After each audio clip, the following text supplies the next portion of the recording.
साल 1909 में जब देश की दो इम्पोर्टेंट नदी यानी कि गंगा और यमुना के पानी की क्वालिटी टेस्ट हुई तो उस टाइम पर यह साबित हुआ था कि यमुना का पानी गंगा के पानी के मुकाबले ज्यादा साफ और क्लियर ब्लू था।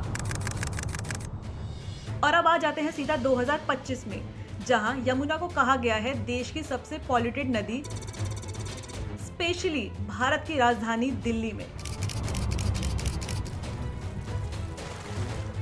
इतनी पॉल्यूटेड कि यमुना को आज ऑलमोस्ट बायोलॉजिकली डेड बोला गया है। इसका मतलब आप समझते हो? इसका मतलब ये है कि यमुना आज बन चुका है सिर्फ एक गंदे पानी का नाला। सो दिल्ली इलेक्शंस के रिजल्ट्स के दिन जब बीजेपी हेडक्वार्टर्स में नरेंद्र मोदी जी ने स्पीच दी थी तो उन्होंने अपनी स्पीच की शुरुआत जय यमुना मैया से की थी। गंगे च यमुने चैव गोदावरी सरस्वती कावेरी नर्मदे सिंधु। ये भारत का सांस्कृतिक और आध्यात्मिक उद्घोष है और इसका एंड भी जय यमुना मैया के स्लोगन से ही किया था। बोलिए यमुना माता की, यमुना मैया की। इससे तो यही समझ में आता है कि यमुना की सफाई बीजेपी के लिए अब एक सबसे बड़ी प्रायोरिटी बन चुका है। इनफैक्ट एक न्यू मास्टर प्लान पर भी काम चल रहा है जिसके अकॉर्डिंग 3 साल के अंदर यमुना की सफाई हो जाएगी। बट जो काम आप गवर्नमेंट पिछले 10 सालों में नहीं कर पाई, क्या वो बीजेपी 3 साल में कर देगी? पिछले कई सालों में स्टेट और सेंट्रल गवर्नमेंट्स ने काफी सारे प्रोजेक्ट्स लॉन्च किए, काफी प्लान्स बनाए, कई इनिशिएटिव्स लिए, लेकिन फिर भी यमुना की हालत दिल्ली में स्पेशली बद से बदतर ही होती गई है। टू बी ऑनेस्ट, इस टॉपिक पे वीडियो बनाने का एज सच कोई प्लान नहीं था, लेकिन एक दिन रैंडमली ट्रैवल करते टाइम जब मैं यमुना ब्रिज क्रॉस कर रही थी तो कैब ड्राइवर भैया से बातें शुरू हो गई यमुना की सफाई को लेके। कैब ड्राइवर भैया शायद थोड़ा बीजेपी फैन थे, तो उन्होंने कहा कि अब तो बहुत ही बढ़िया होने वाला है यमुना की सफाई को लेके। पूजा घाट्स बन रहे हैं, अब पूजा के बहाने वहाँ सफाई हुआ करेगी तो बस कूड़ा कचरा होगा ही नहीं, और पानी का फ्लो भी तेज करने पे कुछ तो उन्होंने बोला था। लेकिन मेरे माइंड में एक ही क्वेश्चन आया कि अगर इन सब चीज़ों से इतना इजीली यमुना की सफाई हो सकती थी तो इतने सालों में कुछ काम हुआ क्यों नहीं? रिवर बैंक्स बनाना या पूजा घाट्स बनाना, पानी के फ्लो को तेज कर देना, क्या ये सब चीज़ें काफ़ी हैं अगर हम यमुना में गिरने वाला टॉक्सिक इंडस्ट्रियल वेस्ट को रोक ही नहीं पा रहे हैं? आज की डेट में ना 37 में से 19 एसटीपीज यानी कि सीवेज ट्रीटमेंट प्लांट्स काम ही नहीं कर रहे हैं। इन सीवेज ट्रीटमेंट प्लांट्स का काम होता है जो भी डोमेस्टिक या इंडस्ट्री का पॉइजनस वेस्ट होता है उसे नदी में या इन्वायरमेंट में गिरने लायक बनाना। और जो बचे कुछ प्लांट्स चल भी रहे हैं ना, वो भी इतने केपेबल नहीं है कि इन सारे केमिकल्स और टॉक्सिन से डील कर पाए। ऐसे ना जाने और कितने सारे फेलियर्स हैं जिसके बारे में हम बात इस वीडियो में करेंगे ताकि यमुना की पॉल्यूशन क्राइसिस की इंटेंसिटी लोगों को और गहराई से समझ में आए। Hi guys, my name is Shivangi and you are watching Buzz Loud. Yamuna Ganga की सबसे लंबी ट्रिब्यूटरी है। ये उत्तराखंड के यमुनोत्री ग्लेशियर से निकलती है और हिमाचल प्रदेश, हरियाणा और यूपी से होते हुए दिल्ली में एंटर करती है। यमुना दिल्ली में वजीराबाद बारात से एंटर होती है। वजीराबाद के बाद का 22 किलोमीटर का यमुना का हिस्सा बिल्कुल मर चुका है क्योंकि यहाँ से 18 बड़े ड्रेन्स का गंदा पानी यमुना में गिरता है। ये जो 22 किलोमीटर का स्ट्रेच है ये पूरी यमुना नदी का सिर्फ 2% पार्ट ही है, लेकिन ये 80% से भी ज्यादा पॉल्यूशन करता है। इंडस्ट्रियल केमिकल्स, अनट्रीटेड सीवेज और टॉक्सिक वेस्ट की वजह से पानी इतना ज्यादा गंदा हो चुका है कि यहाँ पर कोई भी जीव जैसे कि मछलियाँ, एक्वेटिक प्लांट्स, माइक्रो ऑर्गेनिज्म जिंदा ही नहीं रह सकते। इसके अलावा प्लास्टिक पॉल्यूशन भी एक बहुत बड़ा इशू है। सिर्फ दिल्ली ही हर साल 2.5 लाख टन से भी ज्यादा प्लास्टिक जनरेट करती है, जिसमें आधा सिंगल यूज प्लास्टिक होता है। नदी के किनारे चप्पल, कागज, प्लास्टिक का कचरा हर दिन कुछ कदम पर दिखाई देता है। कई प्लास्टिक बैग्स जो रिसाइक्लेबल होने चाहिए थे वो भी यमुना में चले जाते हैं और इसी वजह से यमुना आज बायोलॉजिकली डेड है। अरविंद केजरीवाल ने तो 2015 में यमुना को साफ करने की बात उठाई थी, लेकिन यमुना को साफ करने के लिए यमुना एक्शन प्लान ऑफिशियली 1993 में लॉन्च हुआ था और ये एक one of the major river restoration project था क्योंकि इसे इंडिया और जापान मिलकर चला रहे थे। सो यमुना एक्शन प्लान के टोटल 3 फेजेस थे और फेज 3 में तो 2015 तक यमुना को सफाई करने का पूरा टारगेट बना लिया था, लेकिन इन तीनों फेजेस के इम्प्लीमेंट होने के बाद भी कोई सिग्निफिकेंट इंप्रूवमेंट देखने को नहीं मिला था। इनफैक्ट 2015 तक तो यमुना का पॉल्यूशन लेवल बहुत हाई था और इसी दौरान एंटर हुई आप गवर्नमेंट जिसने यमुना की सफाई को अपनी प्रायोरिटी बताया और ये भी कहा कि अगले आने वाले 5 सालों में यमुना को अच्छे से साफ कर देंगे, जितने भी नालों का पानी यमुना में गिरता है उसे बंद कर दिया जाएगा। लेकिन फिर भी इन 10 सालों में कुछ हुआ क्यों नहीं? इसे थोड़ा सा इजी वे में समझते हैं। 2015 में नेशनल ग्रीन ट्रिब्यूनल यानी एनजीटी ने एक ऑर्डर दिया था कि सरकार यमुना की सफाई के लिए काम करे। ये भी कहा गया था कि इससे पहले कई हजारों करोड़ों रुपए इसमें लग चुके हैं, लेकिन यमुना का पॉल्यूशन बढ़ता ही जा रहा है। अब आ जाते हैं सीधा 2016 में। 2016 में मीडिया ने रिपोर्ट किया कि एनजीटी के 2015 वाले ऑर्डर्स पर ज्यादा काम नहीं हो पा रहा है। अगस्त 2016 में एनजीटी ने दोबारा कहा कि इम्प्लीमेंटेशन पे जीरो प्रोग्रेस है। दिल्ली जल बोर्ड की जिम्मेदारी थी सीवेज लाइंस बनाना और पानी की सफाई के लिए एसटीपीज को लगाना, लेकिन कोई भी काम नहीं हो रहा था। 2015 से 2017 यानी 2 साल बीत चुके थे, लेकिन यमुना की सफाई में कोई मेजर इंप्रूवमेंट देखने को नहीं मिली। यमुना में सबसे ज्यादा पॉल्यूशन करने वाले 2 ड्रेन्स थे, नजफगढ़ ड्रेन और दिल्ली गेट ड्रेन, जिनके क्लीन अप का फर्स्ट फेज का काम शुरू होना था, लेकिन कुछ नहीं हुआ। एनजीटी ने आप गवर्नमेंट और दिल्ली जल बोर्ड पर प्रेशर बनाया, नोटिस भेजे और वार्निंग दी कि इसके अगेंस्ट एक्शंस लिया जा सकता है। दिसंबर में दिल्ली जल बोर्ड को कहा गया कि एक स्ट्रिक्ट टाइमलाइन के साथ एक्शन प्लान सबमिट करें। और इसी साल कपिल मिश्रा की आप गवर्नमेंट से लड़ाई हो गई। जो केजरीवाल के यमुना प्लान के सबसे बड़े सपोर्टर थे, वो बन चुके थे अब सबसे बड़े क्रिटिक यानी कि आलोचक। इस साल दिल्ली के चीफ मिनिस्टर अरविंद केजरीवाल ने साउथ कोरिया के चुंगीचुंग स्ट्रीम का दौरा किया, जो कि एक पॉल्यूटेड वाटर बॉडी से बदलकर एक पॉपुलर टूरिस्ट स्पॉट बन चुका था। आम आदमी पार्टी का कहना था कि यमुना को बचाने के लिए ये एक एग्जाम्पल सेट कर सकती है। दिसंबर में उन्होंने यमुना एक्शन प्लान 3 को अप्रूव किया, जो कोंडली, रिठाला और ओखला के मेजर ड्रेन्स को कवर करता था। लेकिन एनजीटी की तरफ से आप गवर्नमेंट पर और ज्यादा प्रेशर बढ़ता जा रहा था। एनजीटी के चेयरमैन ए.के. गोयल ने कहा कि 3 साल से केस चल रहा है, लेकिन कोई भी इम्प्रूवमेंट देखने को मिल ही नहीं रही है। जो 14 एसटीपीज बनने थे, उनका काम शुरू तक नहीं हुआ है, जिसकी कोई भी जस्टिफिकेशन दी नहीं जा रही है। और इसी टाइम पीरियड में ना बहुत सारी चीजें हो रही थी, जैसे कि दिल्ली गवर्नमेंट और हरियाणा गवर्नमेंट के बीच में टेंशन्स बढ़ती जा रही थी, क्योंकि हरियाणा की साइड से अमोनिया कंटामिनेटेड पानी रिलीज हो रहा था, जिस वजह से दिल्ली गवर्नमेंट हरियाणा गवर्नमेंट को ब्लेम कर रही थी। हरियाणा के इंडस्ट्रियल एरिया से जो भी अनट्रीटेड वेस्ट गिरता है ना, उस वजह से यमुना में अमोनिया का लेवल बढ़ता है।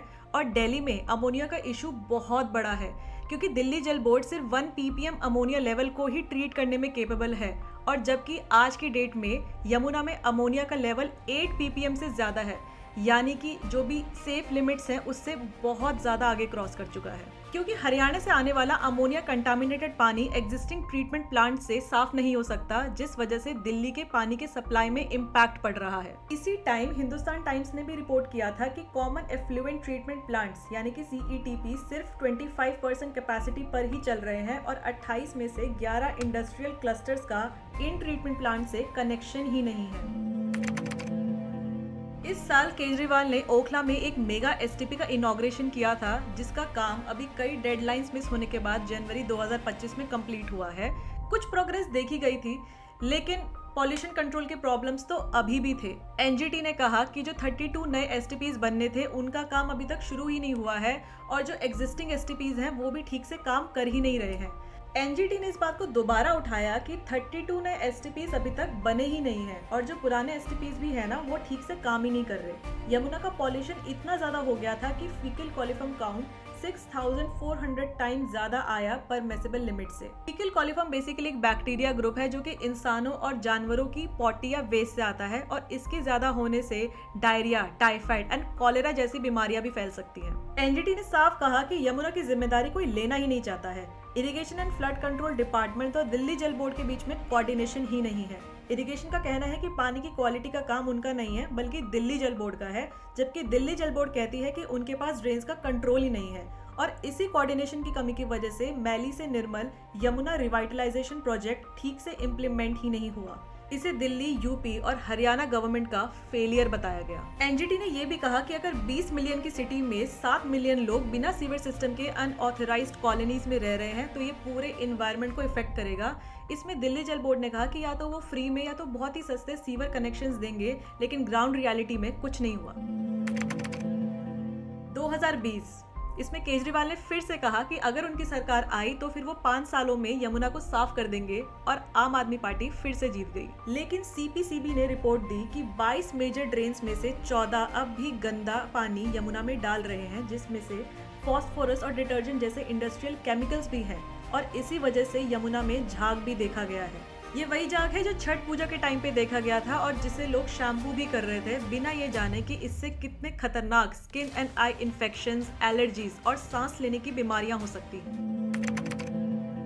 अब सीधा चलते हैं 2023 में, क्योंकि बीच के 2 सालों में कोविड की वजह से काफी गवर्नमेंट इनिशिएटिव और प्रोजेक्ट्स पर इम्पैक्ट पड़ा था।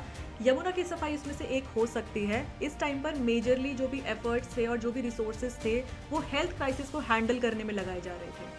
आप गवर्नमेंट ने भी स्लो प्रोग्रेस का रीजन कहीं ना कहीं पैंडेमिक को बताया था, लेकिन सच्चाई तो ये थी कि 2015 से 2020 तक कोई भी सिग्निफिकेंट इम्प्रूवमेंट देखने को नहीं मिली थी। ईडी ने रिपोर्ट किया कि यमुना का पॉल्यूशन 2014 से डबल हो चुका है। एनजीटी ने कहा कि दिल्ली में मल्टीपल अथॉरिटीज होने की वजह से अभी तक सक्सेस नहीं मिली है। बहुत ज्यादा पैसा खर्च हो चुका है लेकिन डिजायर्ड रिजल्ट्स नहीं आए हैं। ये साल तो अरविंद केजरीवाल ने मोस्टली जेल में ही बिताया और एलजी वीके सक्सेना ने अरविंद केजरीवाल पे काफी सारे एलिगेशंस लगाए कि वो यमुना के सफाई के प्रोजेक्ट्स को डिले कर रहे हैं क्योंकि वो खुद यमुना की सफाई का क्रेडिट लेना चाहते थे। दिल्ली हाई कोर्ट ने कहा कि अगर कुछ काम हुआ होता तो रिजल्ट दिखना चाहिए था। छठ पूजा के टाइम कितना ज्यादा टॉक्सिक फोम देखने को मिला है, इसके कुछ दिन बाद डीपीसीसी की रिपोर्ट आई जिसमें बताया गया था कि 37 में से 19 एसटीपीज क्वालिटी चेक्स में फेल हो चुके हैं। करंट स्टेट तो यही है कि यमुना की सफाई एक पॉलिटिकल इशू ज्यादा बन गया है। आप ब्लेम कर रही है कि हरियाणा गवर्नमेंट जानबूझ के अमोनिया मिलाकर गंदा पानी दिल्ली की तरफ भेज रहे हैं ताकि दिल्ली का पानी खराब हो जाए, लेकिन कांग्रेस और बीजेपी ये कह रहे हैं ऑलमोस्ट एक साथ मिलके कि आप गवर्नमेंट खुद तो कुछ कर नहीं पाई है, इसलिए ब्लेम्स दूसरों पर डाल रही है। हरियाणा के जो भी इंडस्ट्री एफ्लुएंट्स हैं या फिर जो भी टॉक्सिक वेस्ट है वो दिल्ली के पानी में देखने को तो मिले हैं, लेकिन फिर भी वजीराबाद तक पानी साफ ही रहता है।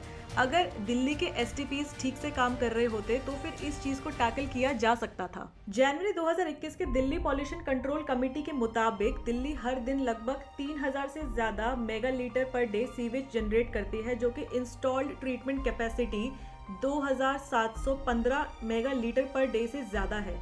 35% सीवेज ट्रीट होने के बाद रिलीज होता है, फिर भी हर दिन लगभग 800 मिलियन लीटर से ज्यादा अनट्रीटेड वेस्ट वाटर और 44 million litres industrial effluents Yamuna में डाल दिए जाते हैं। आप गवर्नमेंट बहुत सारे इफेक्टिव चेंजेस लाने में फेल तो रही है। बहुत सारे वादे तो किए गए लेकिन निभाए नहीं गए, जैसे कि डिसेंट्रलाइज एसटीपीज बनाना, झीलों और तालाबों को प्रोटेक्ट करना, बल्क वाटर मीटर्स लगाना। आधे से ज्यादा प्लांट ट्रीटमेंट्स काम ही नहीं कर रहे हैं, फ्लो मीटर्स भी इंस्टॉल नहीं हुए हैं और अगर इस चीज पे ड्रास्टिकली काम नहीं किया गया तो फिर यमुना का पानी पॉल्यूटेड ही रहेगा। लेकिन अगर मैं ये बोलूं कि सिर्फ दिल्ली गवर्नमेंट ही इसकी अकेली जिम्मेदार है तो फिर नहीं, ये बात सच नहीं है, क्योंकि प्रॉब्लम इतनी बड़ी है कि सिर्फ दिल्ली गवर्नमेंट इस चीज को ठीक नहीं कर सकती। यूनियन गवर्नमेंट का भी बहुत बड़ा रोल है, क्योंकि CPCB, central water commission, ministry of environment, national mission for clean Ganga और डीडीए सभी सेंट्रल गवर्नमेंट के अंदर आती हैं और इन सभी का यमुना की सफाई में बहुत मेजर रोल है। बट चलो, अब तो बीजेपी ही स्टेट और सेंट्रल गवर्नमेंट में है तो अब तो यमुना साफ हो ही जाएगी, ऐसा भी कई लोगों का सोचना है। लेकिन सोचने वाली बात ये भी है कि सिर्फ यमुना ही इकलौती नहीं है जो कि पॉल्यूटेड है। दिल्ली में बीजेपी भी रूलिंग पार्टी रही है और तब भी यमुना को लेकर ट्रैक रिकॉर्ड कुछ खास नहीं था। इनफैक्ट काफी बीजेपी रूलिंग स्टेट्स हैं जहाँ पे नदियों की कंडीशंस आज भी अच्छी नहीं है। गंगा की हालत भी उतनी ही खराब है। इनफैक्ट इंडिया में ऐसी कोई भी नदी नहीं है जिसे पूरी तरीके से हम क्लीन बोल सके, फिर चाहे वो यमुना हो, गंगा हो, ब्रह्मपुत्र हो या साबरमती हो।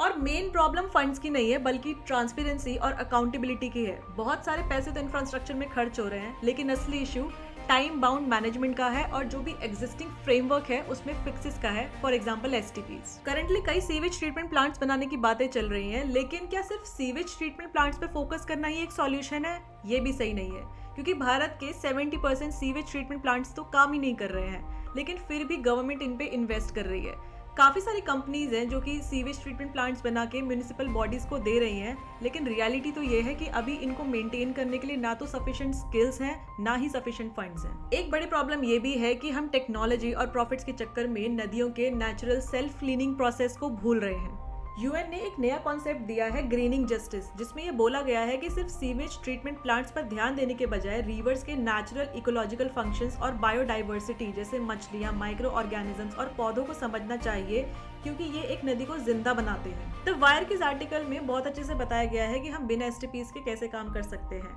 जैसे कि नेचुरल फिल्टर बर्न्स बना सकते हैं जो मोटे कचरे को अलग करे, वाटर चर्निंग जोन्स बना सकते हैं जो ऑर्गेनिक मैटर को तोड़ के डिग्रेड करे, वेटलैंड्स डेवलप कर सकते हैं जिसमें नेचुरल ग्रासेस और माइक्रो ऑर्गेनिजम्स पानी को नेचुरली प्योरीफाई करें। वेस्ट वाटर ट्रीटमेंट को डिसेंट्रलाइज लेवल पे और कैसे ठीक किया जा सकता है उस पे फोकस कर सकते हैं, जैसे कि हाउसिंग सोसाइटी कि अगर जो भी डोमेस्टिक वेस्ट है उसको हाउसिंग लेवल पे ही ट्रीट कर दिया जाएगा तो एसटीपीज पर लोड कम पड़ेगा।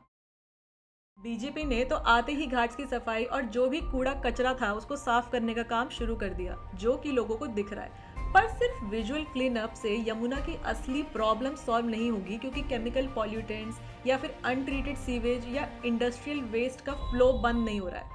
सिर्फ नदी के किनारे को सुंदर बना देना या फिर फिजिकली कचरे को ऊपर ऊपर से साफ कर देना या फिर घाट्स बना देना, उससे कुछ मेजर इम्पैक्ट पड़ेगा? आई डोंट थिंक सो, क्योंकि बहुत सारी चीजें हैं जो मैक्रो और माइक्रो लेवल पर देखने की जरूरत है, जैसे सारी गंदी नालियों का पानी यमुना में गिरने से रोकना, एसटीपीज के थ्रू जितना भी टॉक्सिक इंडस्ट्रियल वेस्ट है उसको ट्रीट करना, जितने भी अनऑथराइज्ड कॉलोनीज हैं उनको प्रॉपर्ली मैनेज करना, एक स्ट्रॉन्ग सीवेज नेटवर्क होना, या फिर जितनी भी इलीगल कंस्ट्रक्शन है और सैंड माइनिंग जैसी एक्टिविटीज हैं उनके लिए एक कंप्लाइंट प्रोसेस होना। जाते जाते एक मैसेज ये देना चाहूंगी कि हिंदू धर्म में हम लोग नदियों को तो पूजते हैं, लेकिन आयरनी ये है कि सबसे ज्यादा पॉल्यूटेड नदियां भी यहीं पर हैं।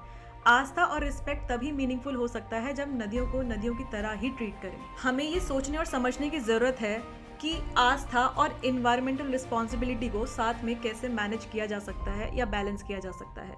I hope you like the video. Make sure you drop your thought in the comments and I will see you in the next video.